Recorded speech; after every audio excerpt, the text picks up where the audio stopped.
ready? Do you want to do the intro? No? Okay. Hi guys, welcome back to another video. It's Dems and Malia here today with another video for you guys. Today is a Q&A. I've been getting so many questions in my inbox, so I decided to just do a video, and I'm gonna be answering 5 questions in this video. 5 questions that a lot of persons are asking, and I choose questions that are repeated. So the questions that I'm gonna answer, numerous amount of persons either ask a question or there's just a frequency of these questions, right? As usual, guys, whatever you get here is just based on my own experience, my own journey, and not only that, but the experience of others. I am no immigration consultant, lawyer, worker, anything of the sort, guys. Everything that we do here is just based on our own experience and research. All right, and it's very important that we point that out, because we can't or I can't help with your immigration process. I'm not registered to do that, and neither can I collect money from you guys to provide advice or anything of the sort. It's very important that I put that out there on the table. I know I've said it so many times, guys, but you know what? I'll just say it again for the persons in the back. Okay, guys? Nonetheless though, guys, if you guys like the content that you guys are getting on this channel, please be sure to subscribe to the channel. It really helps me out. Smash a like on the video and leave a comment, right? Leave a comment, not only giving your feedback about the video, but also if you have any questions that you'd like me to answer in the future, drop it down in the comment section, and I will try my best to answer your questions, as long as it's in the peripheral of what I can answer in terms of something that I've gone through or I've done some research on it. I'll definitely try my best to answer the question. Alright, guys? If you want to support this channel also, guys, you can check out our GoFundMe link that's in the description. It's there. I have goal of becoming an immigration consultant. The GoFundMe is really set up to help me with my schooling, in pursuit of becoming an immigration consultant. All right, guys, so if you like the value, if you feel like you want to contribute to the channel financially, that's also an option. You can check out the GoFundMe. The link is right in the description below, not only on this video but also in all other videos. All right, guys, it doesn't matter what the contribution is, as long as it's a contribution, I'll definitely appreciate it. All right, guys, enough said. So as I said, it's a Q&A. It's a Q&A, not, well, Q&A because the questions are questions that I've seen so many times. So I'm just gonna be answering 5 questions today, and I decided that, you know what, I'm gonna start doing these videos more often, where I just choose some questions randomly and just tackle it for you guys. All right, guys, so smash a like on the video if you haven't done so already, and subscribe if you haven't done so already, and share the video. Now the first question comes in the form, well, we got it on Instagram. Lots of person reached out to us on Instagram. It says, what should a person do if they were refused a study permit? And this is a very, very good question, because many of you guys watching this video right now either has been refused a study permit or a visa before, or you're not yet in the process and you wonder, if you get refused, what should be the steps you take, and does it affect you? Does it hinder your chances of getting approved in the future? Stuff like that. Now, let me just say, it depends on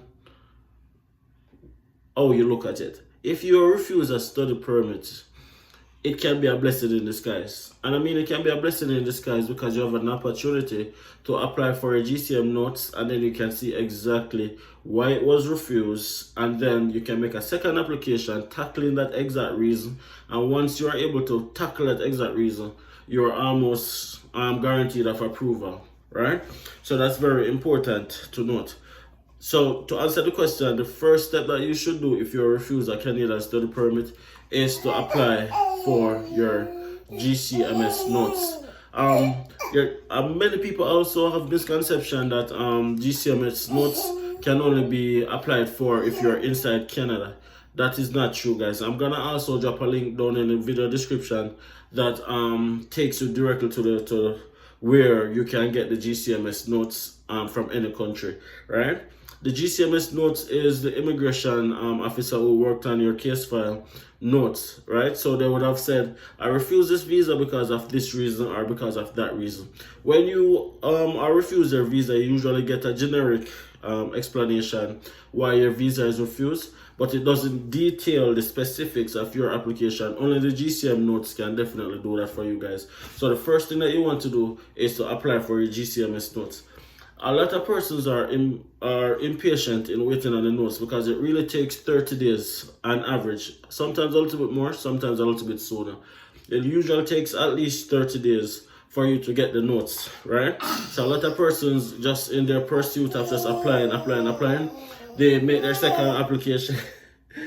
They make their second application without going through or waiting on the GCMS Notes, and then probably end up making the very same mistake that they made on the very first application because they are not sure what was the exact reason why they were refused. So my advice to you would definitely be to apply for your GCMS Notes as soon as you get your refusal, and then once you know the answer, guys, that can be a blessing in disguise. You want to also play over your first application in your head.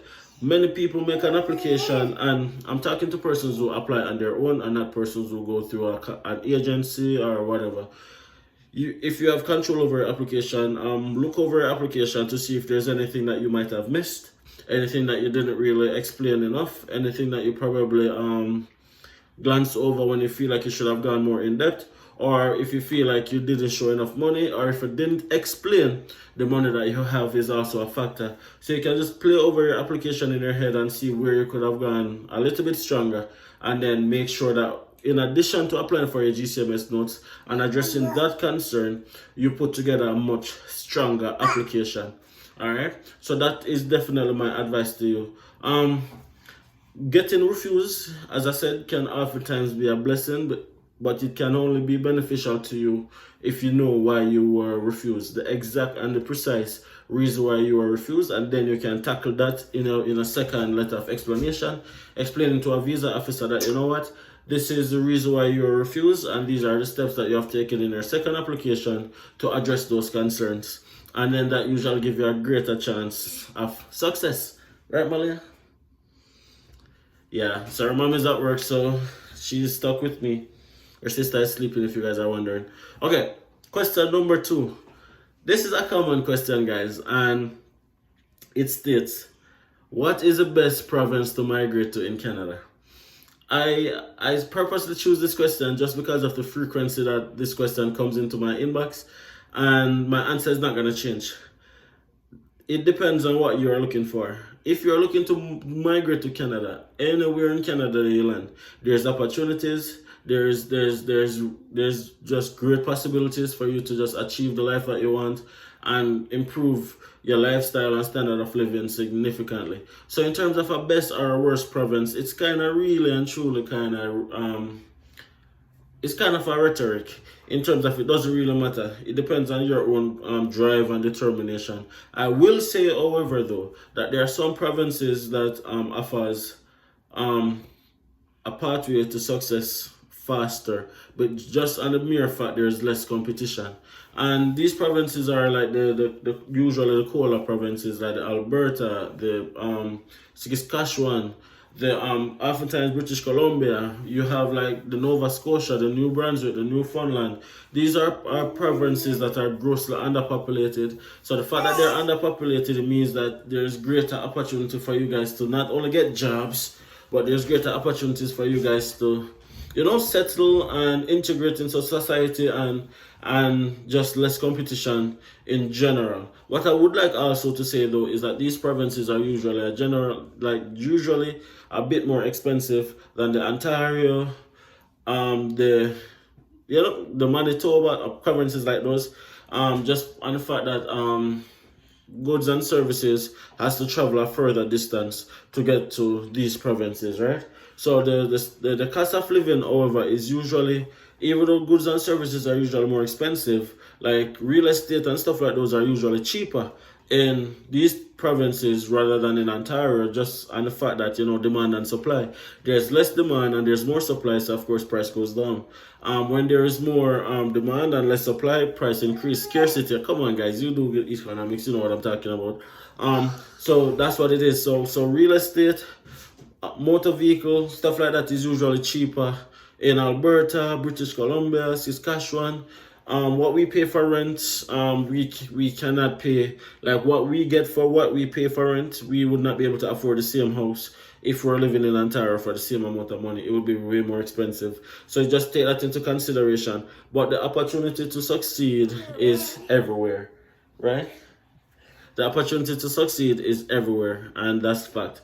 And if you just want a foot in the door, don't really look on best or worst province, but look on what is the best province for you by doing your own unique research. All right, guys?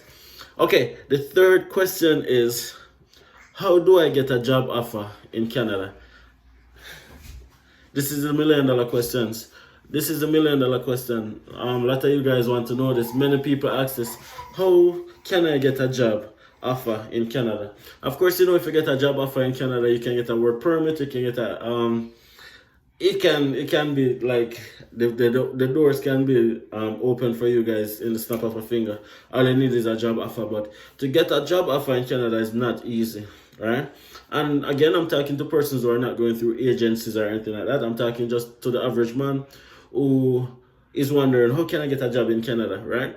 Now, you do have the Canadian Job Bank, and I did a video on this where I shared some tips in terms of how you can get to see the jobs that employed international candidates.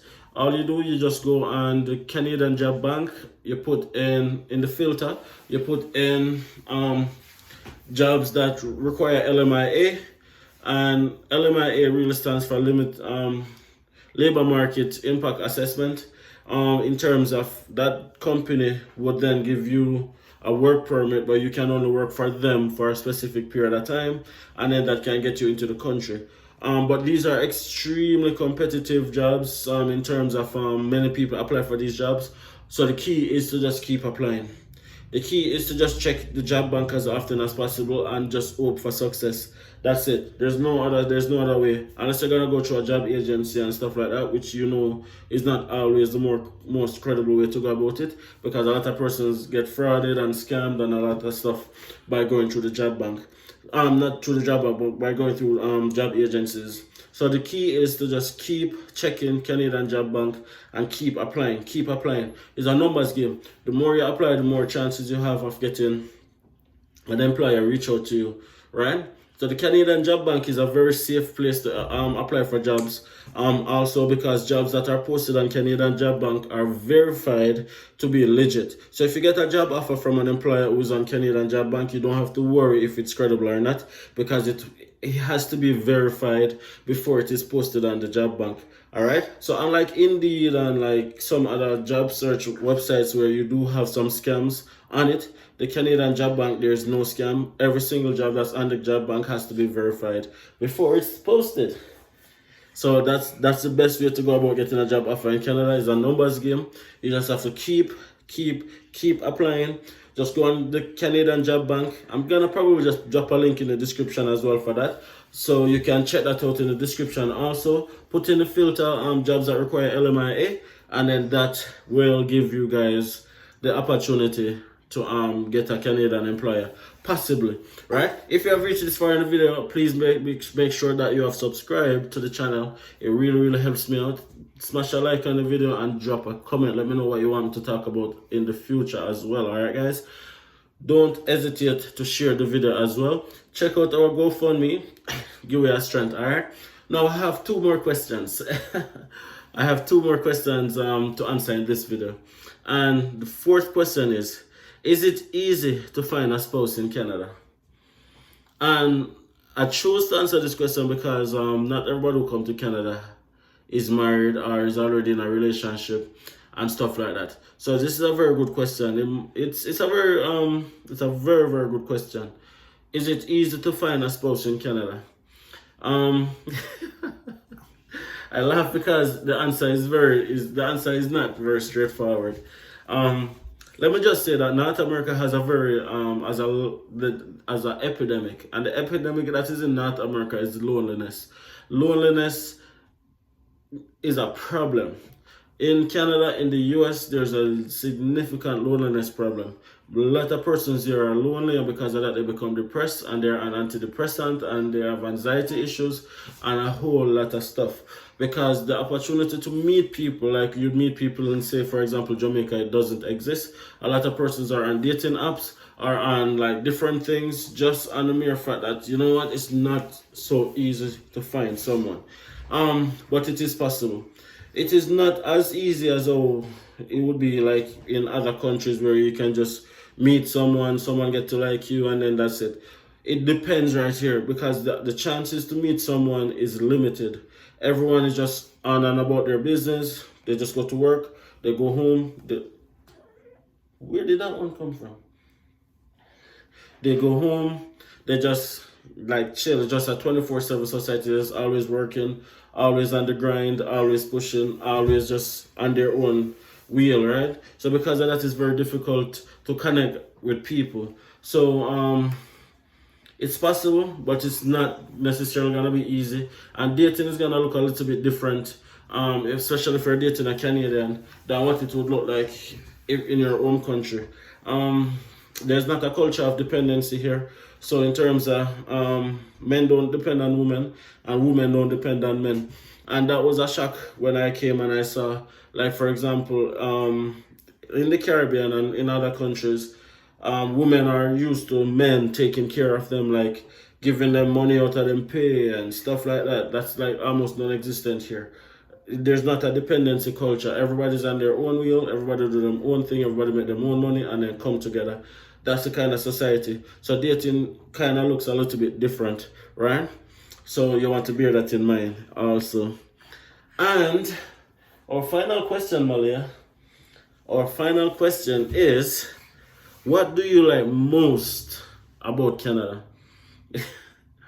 And I guess people are just trying to live vicariously through our experience. So I definitely can value these questions because I saw myself asking these questions a few years ago. So which is why I'm making it my point of duty to answer some of these questions and answer it as truthfully, as honest, and as straightforward as possible.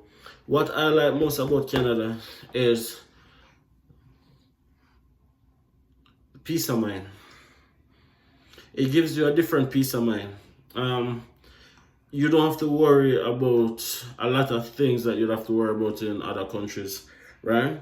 You don't have to necessarily worry about crime, even though crime is everywhere. I know people. Crime is everywhere, but it's the frequency of the crime, the gruesomeness of the crime, and just the feeling of being unsafe, right? But here, especially where I'm living, it's very safe. There's like just a lot of peace of mind. You can come out your house anytime. You can go to sleep with the door open. You don't have to. You can go for a walk anywhere, and nobody does. That's what I like most. Especially having a family consists of 2 girls, 2 daughters, Malia and Malika. Safety is a big thing, right? To provide an environment that these girls can be safe, that they can feel okay, and they can just focus on being a child and just play and just grow and just say, oh, everything's all right. It's a big deal for me, right? I don't want to be growing my children in an environment where I have to be explaining to them why they should be off the street by 5 o'clock, or don't take that taxi because that might happen, or yo, that is what a gunshot sound like, or don't go around that part because right here son there's a war or stuff like that. I don't want to have to be explaining that to my children. So peace of mind is a big deal for me, providing an environment that they can grow and feel safe, and that is what I love most about Canada, right? That's why I'm here, that's why I'm grinding. That's why I'm just trying to make the best of my experience, of my journey. Everything I do is for these 2 little girls, right? So that's what I like most about Canada. Anyways, thank you guys so much for watching this video. I really hope that you found it to be informative, and hopefully you like the content. Smash a like on the video if you do. Subscribe to the channel if you like this kind of content. Of course, by now you should know what this channel represents. Only subscribe if you're interested in this content. If you're not, that's okay. That's totally fine also. If you've been watching this channel for a while and you haven't subscribed as yet, it's okay too. I will find a video that will convince you to subscribe, and that's all good also. Alright guys, thank you so much for watching this video. Big up on yourself, be safe, take it easy. Know that the law of attraction is real. What you want and you work towards, you will definitely get it. Alright guys, see you guys in the next video. Bye.